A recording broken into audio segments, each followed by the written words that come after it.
Brothers, sisters, siblings, welcome to Penn Sunday School. I'm Matt Donnelly, filling in for a still estranged Michael Godot. And this week, or today actually, how you doing, Matt? We'll be discussing Emily's very powerful kimchi, and of course, Reddi, Rich, and I's very powerful fallout that we've decided to reconcile in order to save today's show. Here he is, preaching the love, Penn Jillette. You know we love you. We're going to get very stern, I guess. We're going to talk about the inner workings of the show. This is very stern. I also realized when I talked about Cameo, doing the cameo.com video messages for people. Yeah. One person asked me to sit naked on a pie. Oh. That was the request. That's a higher price ticket item than your Cameo price. Their sister wanted video of me sitting naked on a pie. Because I've talked about sitting on pies naked. Yeah. And I declined, saying that I did not trust myself to not eat the delicious pie off my ass. And I've lost more than 20 pounds during this lockdown and built up muscles. And I don't want to ruin it by eating a pie off my ass. Especially with your eating at work rule. That's a really tough one. Yeah, I could actually sit naked on a boysenberry pie or a raspberry pie and then be licking my own balls until I was 300 pounds again. And what, you're afraid of too many cameos after that? Too much business? Too much work? Yeah. But I did not do that. I disappointed someone. Oh, that's maybe tough. When my weight is down perfect and I want to do an exorbitant day, I might sit on a naked pie. No, sit naked on a pie. Yeah. I have taken back the term cheat day, you know. You have? Yes, because I do not like using the word cheat day for days that are high calorie. Okay. I use the word cheat day when at the end of every week, I drop down to 700 calories to cheat, to get my weight down by the end of the week. When you're trying to accomplish something, like if you're playing basketball, you don't cheat to get further away from your goal. Or to put this in golf terms, if you're playing golf, you don't cheat to get a higher score. Right. You cheat to get a lower score. Oh, interesting. You're so right. My way of cheating is to violently cut my calories so that my score gets lower and better. That's good. The other days are extravagant days or retro eating days. Yeah, that makes more sense. Retro eating makes more sense to cheat day than that. So I am in my cheat days. My Saturday and Sundays are cheat days. Where you take your guys way down to make sure you hit that benchmark? I eat a half cup of beans, a half cup of groats, half cup of rice, and I'm done for the day. Whoa. With a little bit of kimchi on the side. Now, kimchi, you say, Penn, kimchi. You can eat all of that you want. It's just cabbage and rot. And I say, no. It's also salt. Okay. And I'm a high blood pressure person. Right. So I need to be violently, aggressively low salt. Okay. So what are you going to do about this, Penn? Well, you look up low salt kimchi on the web and you can find lower salt kimchi. But then you look up recipes for low salt kimchi and they say, yes, you can make kimchi with no salt at all, but you'll die because the rot turns to poison. Oh, really? Salt is the preservative.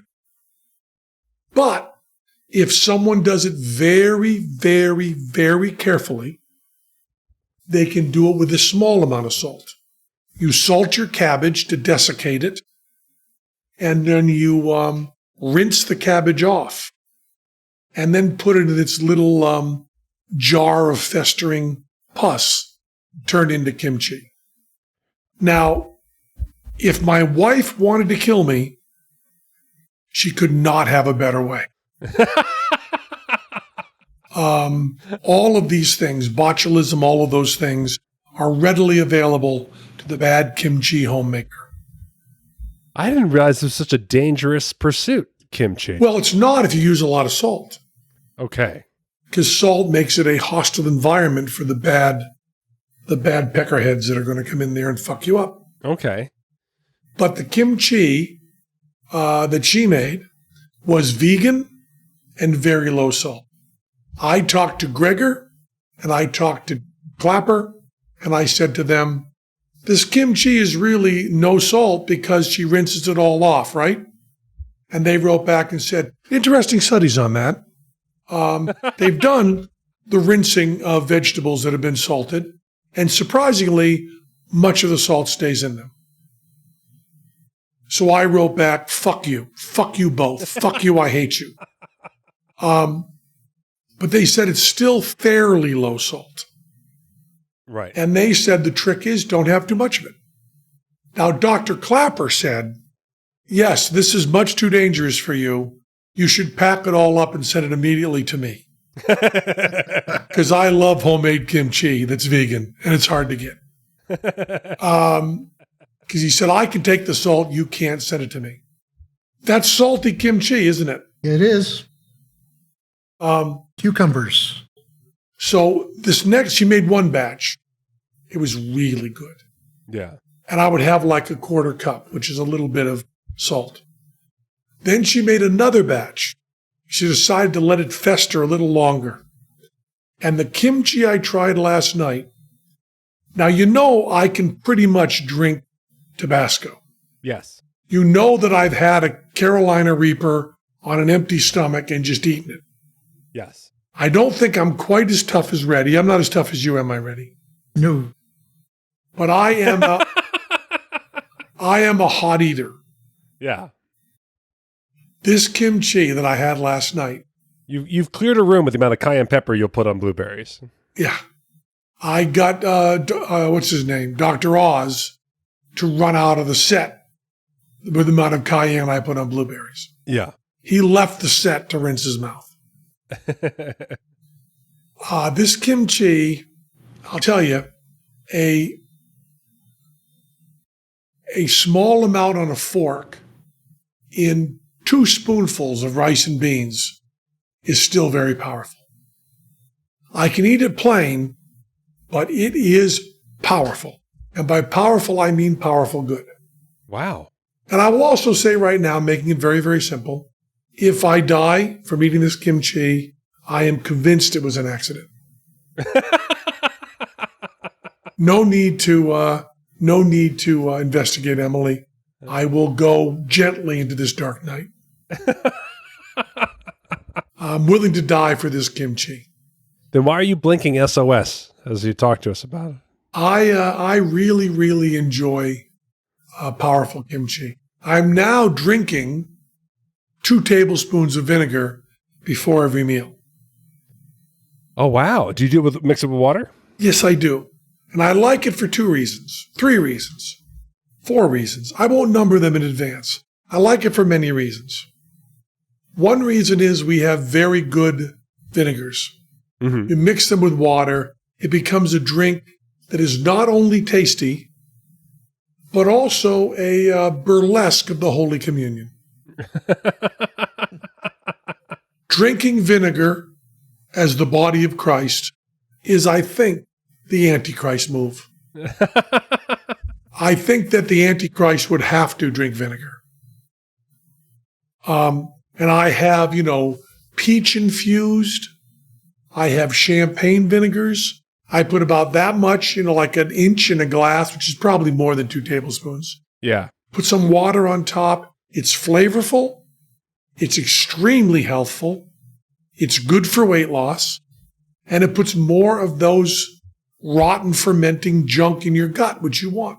That's the thing. So I was doing this for a while, and then I read some article that said it was kind of bullshitty. The trend of drinking vinegar and getting vinegar every day was bullshitty, and I was like, oh, maybe it's all for naught, and I fell off of that. Well, Gregor still says it's a good idea. Okay. And it's good. Did you like it? I did, especially because the thing is, I found like other kind of vinegars, right? So I found like this really nice like orange and other element vinegars, and it actually tasted like orange juice, without any zero sugared orange juice. It was you put some water in it, right? Yeah. I just put water. The same thing. Did a tablespoon with a bunch of water in it, and I was like, this tastes like I'm just drinking a glass of orange juice. And I began to really like red vinegar and water. Like I just began to like the taste of it. We call it the douche drink. Yeah. So I'm gonna go back on it. I miss doing it. I'm gonna go back on it. There's a joke, about I will like a drink for myself at the bar and a drink for the douchebag at the end of the bar. And the bartender says, well, you can buy a drink, but you don't want to call that person a douchebag. And the bartender goes over and says, what would you like? And the person says, I'll have vinegar and water. So we are now the douchebags at the end of the bar. There we go. Covered. Kim, do you like kimchi, Matt? Here's the thing. I've only had it, I believe, at Vietnamese places in New York. No, you had Korean places. Korean places. See, I knew I was going to get that wrong. And now I'm a bigot. Yes. And it was like on sandwiches and stuff at the time. And it just took up too much mouth space for me to enjoy it as a compliment onto something else. It takes up mouth space. No doubt about it. But I'm curious now with my different palate whether I'd appreciate it, because right now I don't think I like it, but I haven't tried it as its own thing. With a little bit of rice, it's nice. In a soup, it's really good. Yeah, just mix a little in. I mean, you eat it like the people that invented it. Right. You're burying rotten cabbage in a clay pot in your backyard. How can that not be tasty? And it doesn't even have to be cabbage. So there's a wide variety of vegetables that you could get that you would like. Right. Oh, interesting. Okay. The one I want to try is fudge kimchi. Rotten in a jar. Fudge in your backyard. What kind have you got? This one is garlic stems. Garlic stems. Wow. I got a feeling that that doesn't just keep vampires away. Yeah. This one is burdock root. Where do you shop for this stuff, Reddi? I think that Reddi Rich shops in places where he's not welcome. Is that true? That's very true.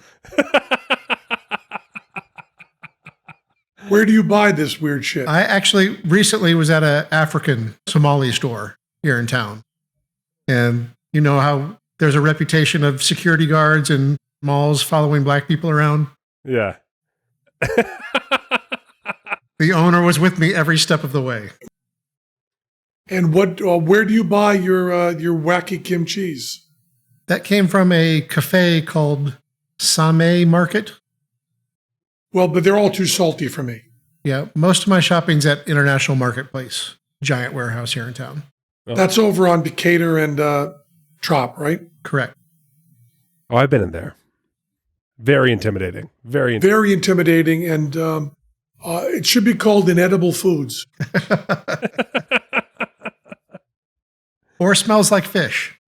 Smells like wacky, nutty fish, yeah. It turns out the look of like, wow, do I need help because I can't find anything does not translate internationally when you are shopping in international food. I think the name of this show will be Reddi Rich Shops in Places Where He's Not Welcome. So you and Reddi Rich, speaking of, I should do this thing. I want to do this. I'd totally forgotten it. I was just kind of sliding along, but this becomes important. Has your morning or evening routine changed recently? Has that impacted your oral care? Yes. We're in a different schedule, and you have to make sure that you keep up all your hygiene things. And the major important one is toothbrushing. You want to get your Quip oral care delivered. It's a great way to make sure your toothbrush is changed often enough, and Quip times everything, and it is a special, great thing. I love my Quip toothbrush. I'm sure we all do. We love the little holder. We love everything. 75% of us use old, worn-out bristles that are ineffective, and even more people forget to floss daily. Quip solves that. Good health starts with good habits. Quip makes it easy by delivering all the oral care essentials you need to brush and floss better. The Quip electric toothbrush is timed sonic vibrations with 30-second pulses to guide you through a dentist-recommended 2-minute routine. There's even a sized-down version for the children. Paired with Quip's anti-cavity toothpaste in mint or watermelon, you get all the ingredients teeth actually need, and you get none of the ingredients they do not. Quip is also eco-friendly refillable floss with a dispenser you keep for life and expanding string that helps you clean in between. It's so good. So good. Join over 3 million happy customers and practice good oral care easily and affordably with Quip, starting at $25. Quip is such a good company. So good to get all your dental needs delivered directly to you. And if you go to getquip.com/Penn, right now, you'll get your first refill free. That's your first refill free at getquip.com/Penn. That's spelled QUIP.com/PENN. Quip, the good habits company. It's so good. Make sure you keep your teeth good during the lockdown. That if you are locking down, even if you're not locking down, keep your teeth good. Masterclass. Oh yeah. Masterclass is another great thing. We love Masterclass. Teller and I did a Masterclass, and Masterclass on magic. People seem to love it. I get tweets all the time. People showing me magic tricks they learned. My mother-in-law is going through the entire Masterclass library. She knows everything. She's now making 3-point shots in basketball, and she's going to the moon. It is a Masterclass. You can learn from the world's best minds anytime, anywhere, at your own pace. You can learn how to cook, learn how to act, learn how to write, learn how to do comedy, anything. Steve Martin teaches one. Yeah. Ron Howard teaches one. Range of world-class instructors. I took several of them when we started. I even watched the basketball one, which was great when we started. Get the Penn and Teller one. It's worth it for the Penn and Teller one alone. You've got pioneer of modern skateboarding and cultural icon Tony Hawk teaching skateboarding. You've got beloved podcast journalist and host of Good Morning America, Robin Roberts, for effective and authentic communication. You have community activist and self-proclaimed gangster gardener, Ron Finley, teaching gardening. Internationally recognized American designer Kelly Wearstler, doing interior design. Former FBI lead international kidnapping negotiator, Chris Voss. Oh, I know Chris Voss, doing negotiation. It is the greatest thing in the world. I think that's my favorite one. Yeah. It's just, how many of you watched there, Reddi? I'm at 21 now. And what other ones did you like? Ron Howard, Reba McEntire, Danny Elfman, and Will Wright. I highly recommend you check it out. Get unlimited access to every masterclass. And as a Penn Sunday School listener, you get 15% off an annual membership. Go to masterclass.com/Penn. That's masterclass.com/Penn for 15% off Masterclass. Reddi's done a lot of them and loves them, and you can learn. I couldn't believe what a good job they did on the supplementary materials, how they laid it out really well. It's a fabulous, fabulous thing. But now's the time that you have been dreading. We are digging in to the background of the show. I have to tell you, 24 hours ago, if you told me that one, Reddi Rich would hang up on me twice, I would be like, what? That's never happened. And it would also be discussed on Penn Sunday School openly. I would not think either of those things would occur yesterday. Reddi Rich is on the autism spectrum. Yes. As we know. We want to say that before we go into it. We also know that we have people that listen to our show that are also on the spectrum, and many, many more people that love people who are on the spectrum. So I think, although this is a little bit sterny and out of exactly what we do, I think since it was an autism issue, we should talk about this. Which one of you wants to explain the situation? Reddi? I kind of feel like Matt could probably tell the story from both points of view completely accurately. Yeah. Okay. So yeah, I've worked with Reddi Rich for a long time, and I feel like we've had many conversations. So I feel like I've come to understand his autism as best I could. I have a podcast that used to document my career as a magician, but also go into behind the scenes of Fool Us. There's a pandemic, so we've committed to all Fool Us. Right? We're just doing behind the scenes of every episode. I didn't work on season 1, but we decided we're going to go to season 1, especially because there was a rumor that season 7 might get pushed at some point, and so we just dove right into season 1. But turns out that rumor was totally unfounded, and Fool Us aired exactly the way it was supposed to. So we ended up tackling 2 seasons at once. At the same time, CW decided to crack down on people who were airing all Fool Us episodes. Pirates. And so therefore, we're trying to track down episodes of shows. Speaking of Somalis, go ahead. We're trying to track down episodes of shows I didn't even work on to do behind the scenes stuff while we're also doing season 7. And this particular season aired in the UK and then aired in the United States in different orders. The episodes are different lengths, so all the acts have been juggled around.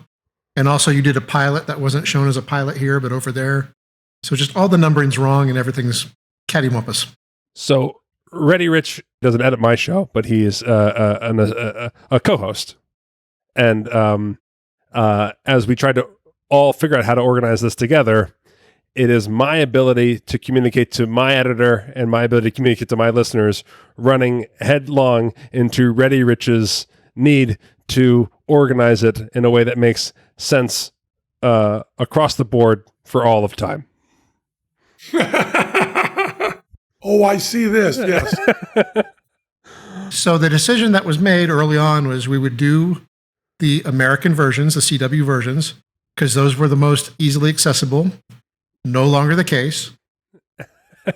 And we would ignore the Wikipedia article because they cataloged the ITV version. So there's no information about the American version anymore online. And there's also no American episodes online anymore.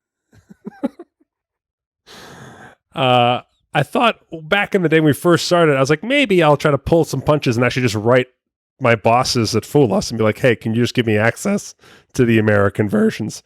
But I thought that's not pulling punches. Oh, I mean, use your muscle. Yeah, use my muscle, ask for a favor, whatever. And I thought they're waist deep in season 8.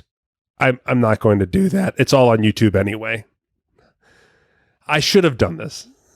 I should have tried to pull my weight. Strings. Pull some strings. Strings is the word I need. So we're trying to figure out what we're going to actually record, what we're actually going to look at so that we can record stuff. And we're going through emails back and forth. And I'm trying to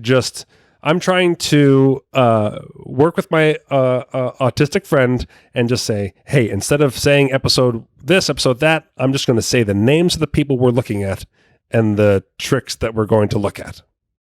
And Reddi Rich then writes me what I would say is a Wikipedia entry on like what episodes those are from, where they're from, where they aired in the US and the UK. Reddi Rich has done a very thorough job of trying to make it make sense to me, and all he has done is overwhelm me with information that I'm trying to organize. And we're skipping one step here. Yes. Which is that Matt had sent out links to the 2 episodes we were supposed to review. Yeah. And they vanished in between the time. CW killed those links by the time those guys got to those links. So I'd watched 2 shows that those guys didn't have access to anymore. Now where does it go? As Reddi Rich keeps inundating me with information about which aired in the UK versus US and what episodes we're working on and how I should organize them, I have a system in my head, so I'm becoming frustrated with Reddi Rich giving me information that I that is overwhelming me. I then get very bitchy about it and start to lay into him while we're supposed to record. I start laying into him. I'm actually on my Patreon page, letting him know exactly how I've organized things, and then I click back to our studio, our online studio, and he is not in it.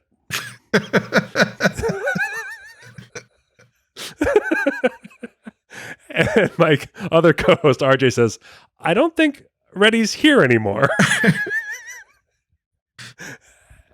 And I'm like, well, this has never happened in my life. I was like, to my recollection of, I mean, I'm sure I've pissed you off a little bit here and there, Reddi Rich, but I don't think I've ever gotten to the point where I knew it to be that severe. I started saying things out loud that I knew I could not take back. So I hung up. What kinds of things are you saying out loud? Can't find the hang up button on this thing. So you guys worked it out. Oh, he hung up. So it was all about the issue was just about cataloging. Is that right? Yes. Well, actually, so here's the takeaway is that he was upset that I was upset that he felt like he was busting my balls and nitpicking me, which I was that was the way it was translating. That as I tried to organize the episodes myself, he kept correcting me on episode numbers, and that was driving me crazy. And so I said, let's stop talking about it, whatever. And it turned out after we had a chat that he's letting me know that he has to organize his information. He has to. In order to approach this information, he has to organize it in a way that makes sense to him and all of us so that we are all doing the same thing no matter what. And that's the way his brain works. And if he doesn't want to use that information, I don't care. Just don't tell me. Just don't tell him. And it's more annoying for him to feel like all he's trying to do is just operate the way he needs to operate. And I'm interpreting and taking offense to it in a way that's not actually happening. So we learned a little bit about Reddi. Yes. And it's hard because I felt like I did know him and I felt like I was trying to understand it. And when I still fail to, that's tough. I definitely was sitting when he left the studio. It was my co-host and I looking at each other, and I was speechless. The idea that I could have motivated Reddi Rich, who never does this, never. He's there's no temper from what I understand. That he was gone, and I was still wasn't right. Yeah. I mean, I wasn't yelling or anything. No, but I was really dumbfounded. I was really speechless.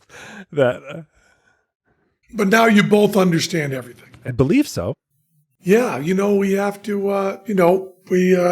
We're all learning about each other, and one of the things you learn about Reddi Rich is you don't tell them to do something using hyperbole. Right. Yeah. Get this done as soon as possible, Reddi. No.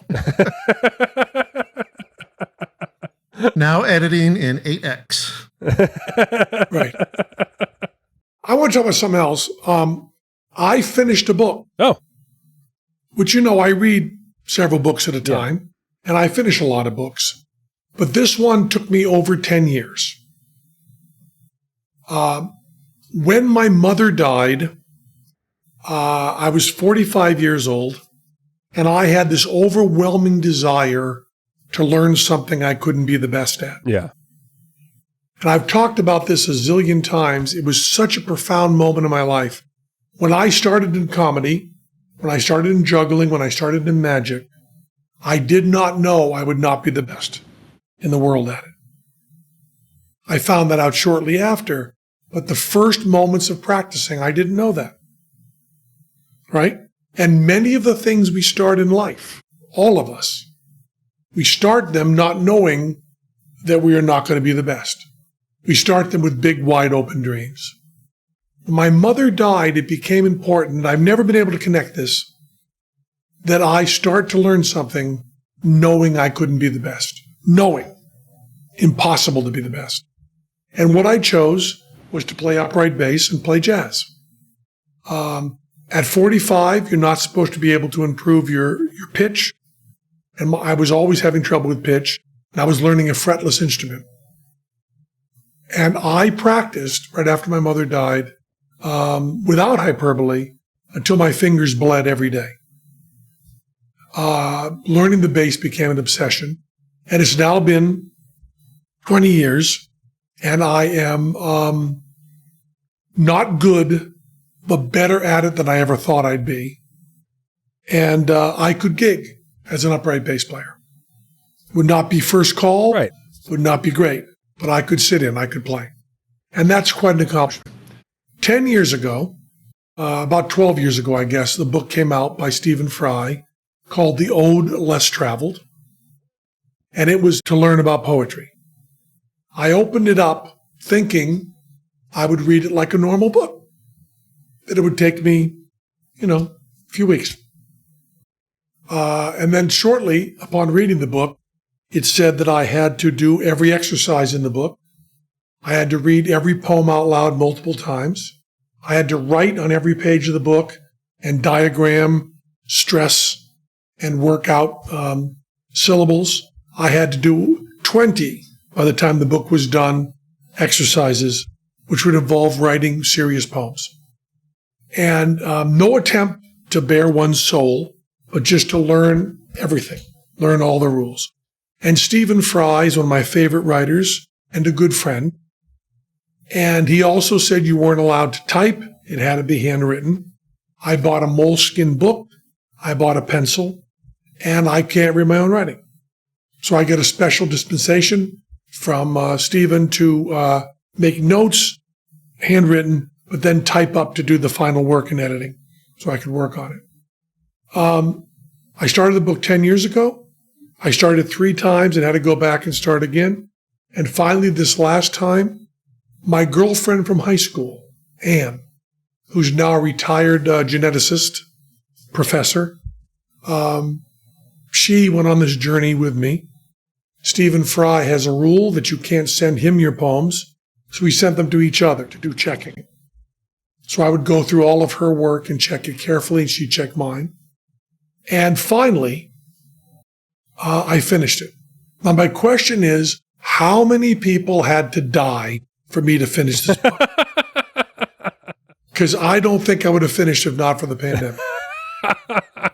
But I worked really, really hard. And I finished the whole book. I did every exercise in the book, and I did it all right. And I learned a tremendous amount. And I am not a good poet, or even a passable poet. But Stephen Fry makes this wonderful case that people who aren't professional basketball players play basketball. Yeah. People who aren't earning their living as a musician play guitar with their buddies. Yeah. People who are not up in galleries learn to paint. Yeah. And all of these things are full and rich journeys, but somehow we don't think of poetry that way. We think that if you write poetry, you're supposed to be in a poetry society. Right. You must be being published. And he also separates free verse, which is much harder, from stuff that follows the rules.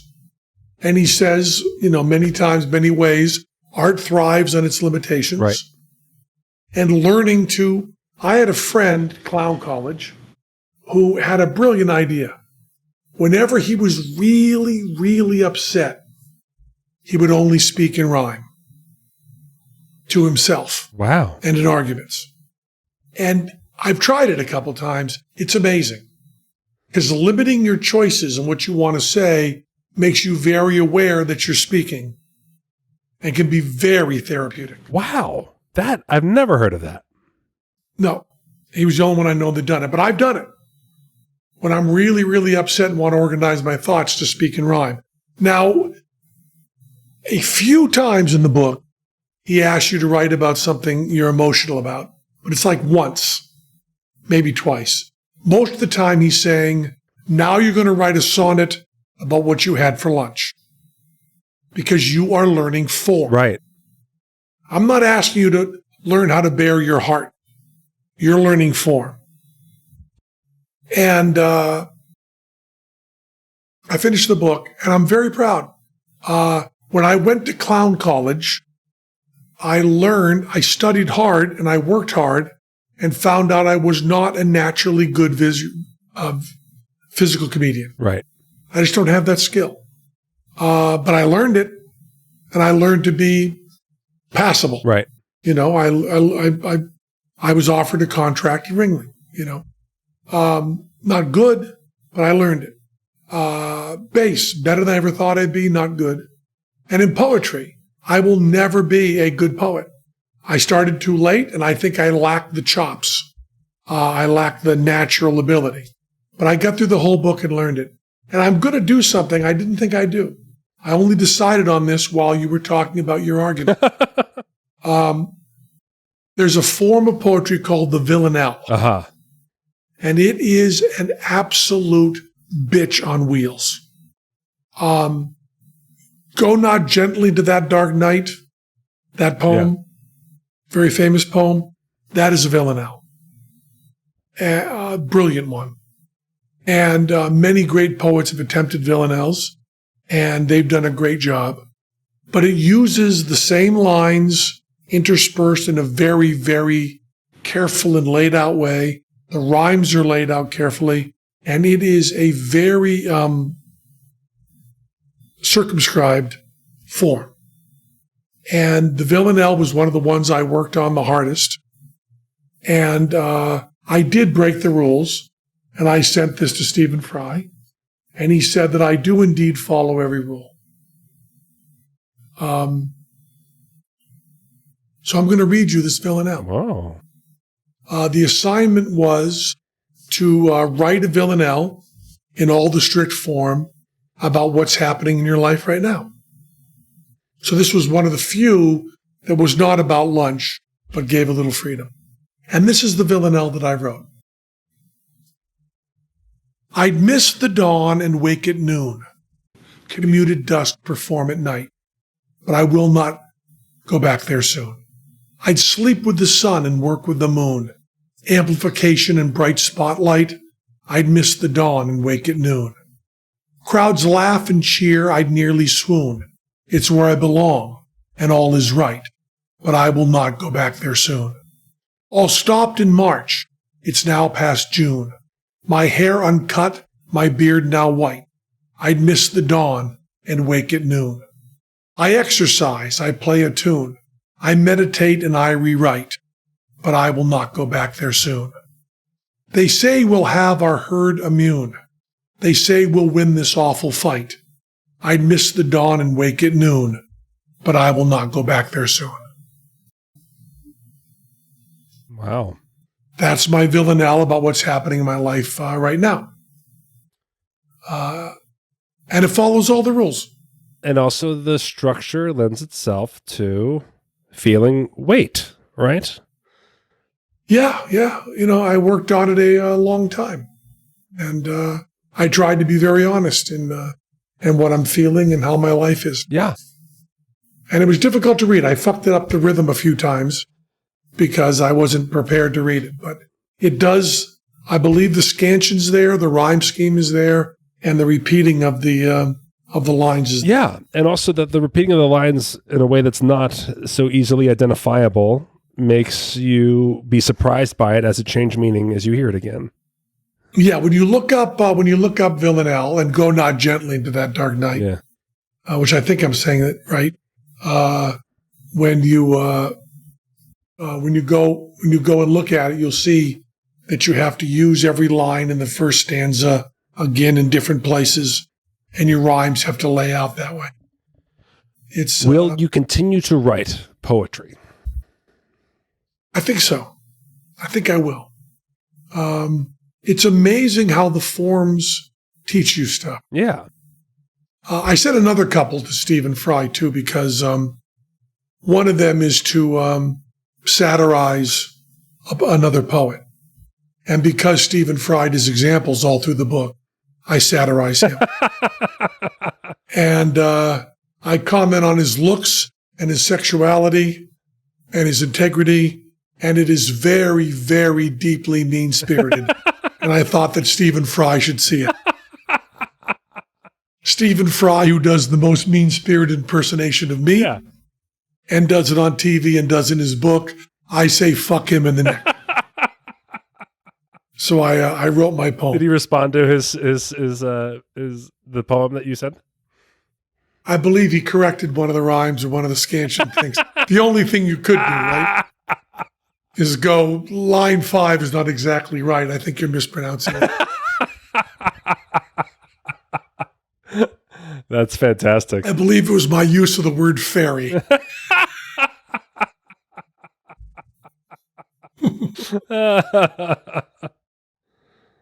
But I made it through. Yeah. And he says his star pupil, he's very proud of me. That's fantastic. I mean, we want to accomplish things. Like my father-in-law towards the end of his life, he completed a program dealing with PTSD. And going through his stuff, we found a huge plaque hung right on the wall, passing this program. And you talked about in the last episode about, you go on these little game shows and you think you're not going to compete. Next thing you know, you're asking to talk to the judges. And I think what you did is powerful, to pursue something that's not about a professional ambition, but simply about a task of you're going to undertake something that will make you feel differently as a person. I think and think differently. I mean, what I really should do, all of this is just filling in for learning a language. Yeah. I really should learn a language. And my friend Anne, who learned the poetry thing with me, learned Italian to be able to Zoom with her in-laws and talk about her grandchild, because her daughter lives in Italy and they don't speak English. So she learned Italian. And now she can chit-chat with her in-laws and her granddaughter. Yeah. Tim Jennison learned Italian and learned Dutch to study Vermeer.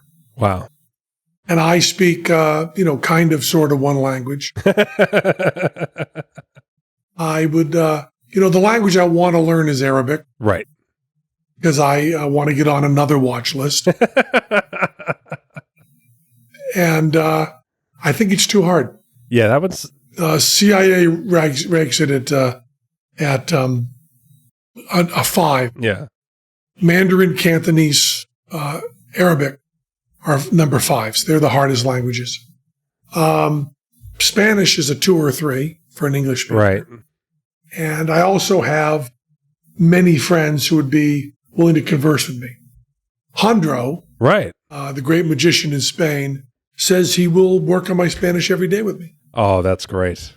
But I was very, very envious when Andrew Golder was talking to the Spanish magicians in Spanish. Oh, he does it all the time, and he's so casual and confident about it. It's unflinching. There's nothing, and he's fluent. Yes, there's nothing about that's even kiss-assy. He just is like, let's talk, you and me. Let's speak the same language right now. No problem. Yeah, it's really nice to see. Tim Jennison told me that you don't change yourself until you learn another language. Wow.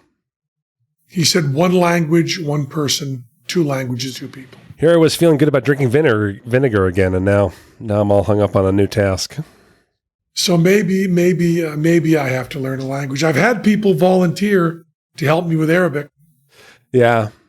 I mean, I have bilingual half sister, half brother who speak French fluently, and at high school I got okay at it. It would be silly to learn another language besides that, because I have literally a brother and sister to talk to. Bonjour, Matt. Je m'appelle Penn. Je suis américain.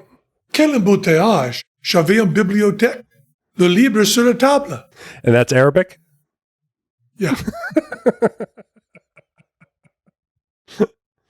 Hey. Moxie's taking French. Oh, she is. Okay. And I walk into her class and say, when she's doing her Zoom class, Je m'appelle Penn. Je suis américain. Come on, Tepel too. Oui. Rewatching old episodes. Reddi and I rewatched some old Full Us episodes. I don't know if you know that. And you did. You did Nail Gun and Blockhead in the 2 episodes that we watched. Nail Gun.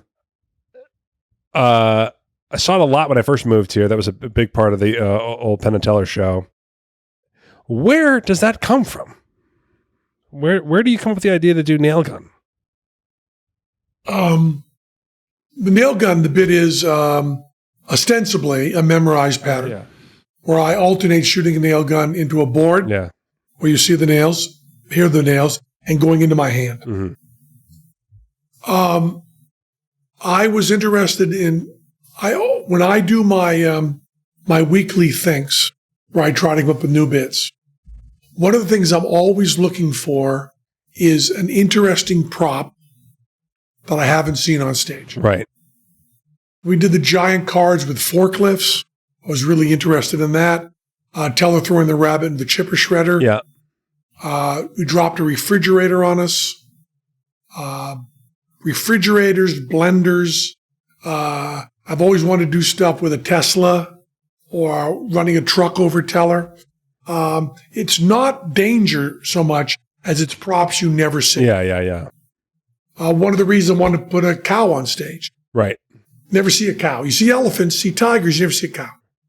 And so I'm always looking for that. And I realized I'd never seen a bit with a nail gun. And then I also had the sense that there wasn't a good memorization bit that I'd seen. And I like doing the idea of memorization as an entertainment. Well, also, when you're in a duo, this is a solo piece, right? So, like, when you come up with that stuff, is it just like, I guess it's a lot like a musician who has a band or something that does solo albums, right? You just figure out whether it's for you or for Teller. But did the nail gun come first, or was it right in style, or was the need for memorization something that was lingering in your head? Nail gun came first. Okay. But the memorization ideas have been something I've been interested in for 40 years. Right. So that's just a constant. And the nail gun came in as a special idea. And I had a version with Teller where we did it on one of the late night shows. They wanted Teller involved, so I did the final hit into Teller. Yeah, that's actually on season 1, Fool Us. Yeah. You do Teller. To make it,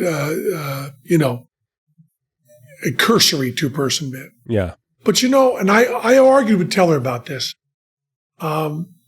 And I'm misremembering what happened.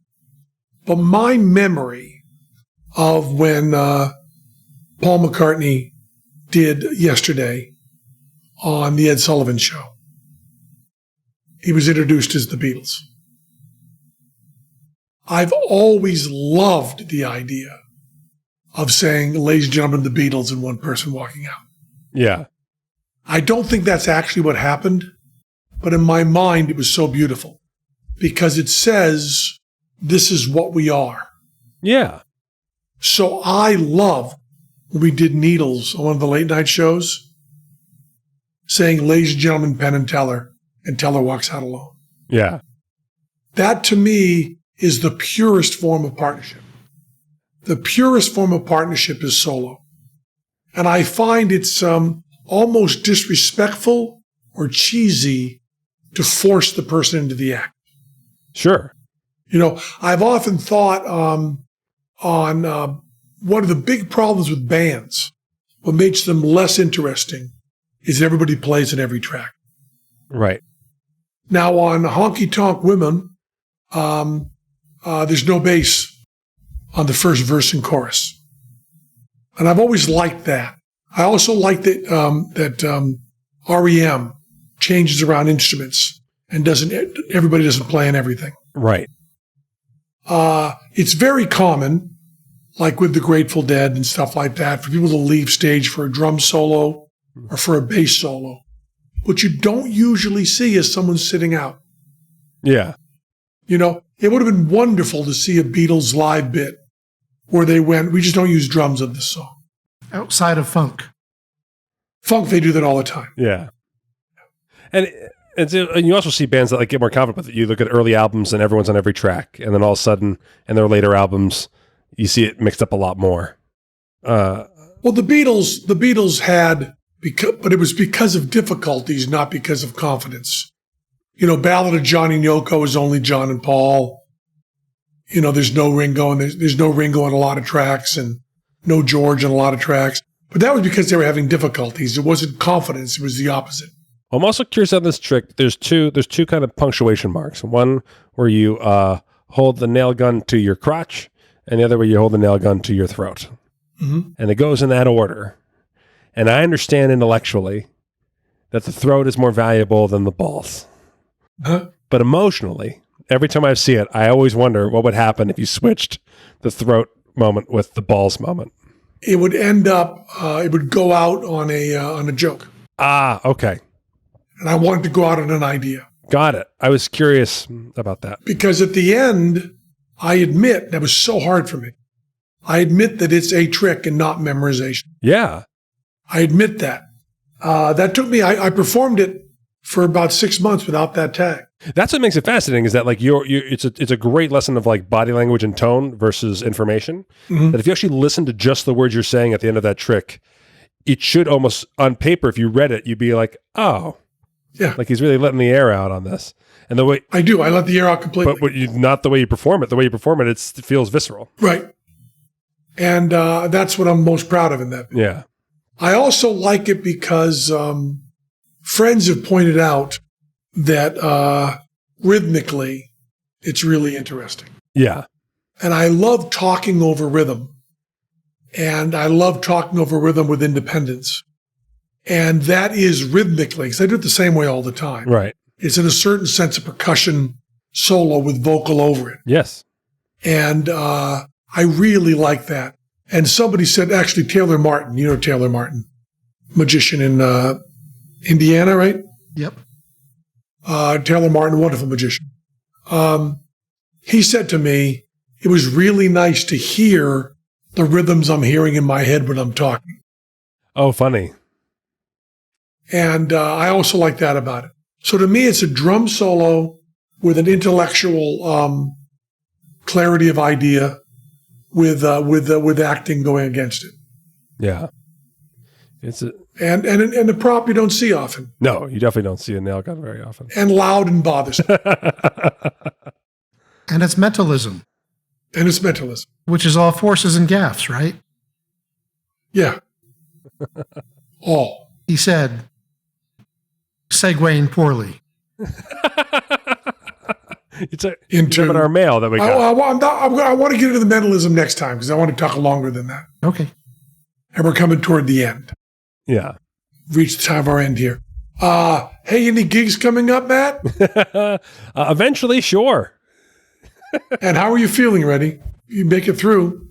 Reddi was feeling under the weather today. Yeah, I'm going to say about 93% to make it through the rest of the episode.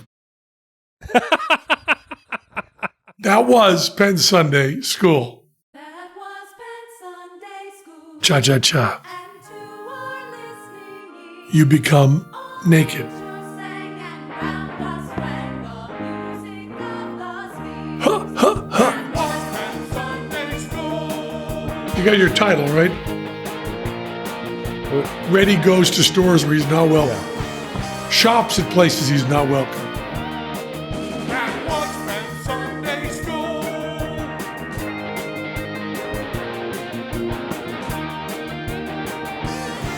Everybody stay safe, wear masks. You know we love you.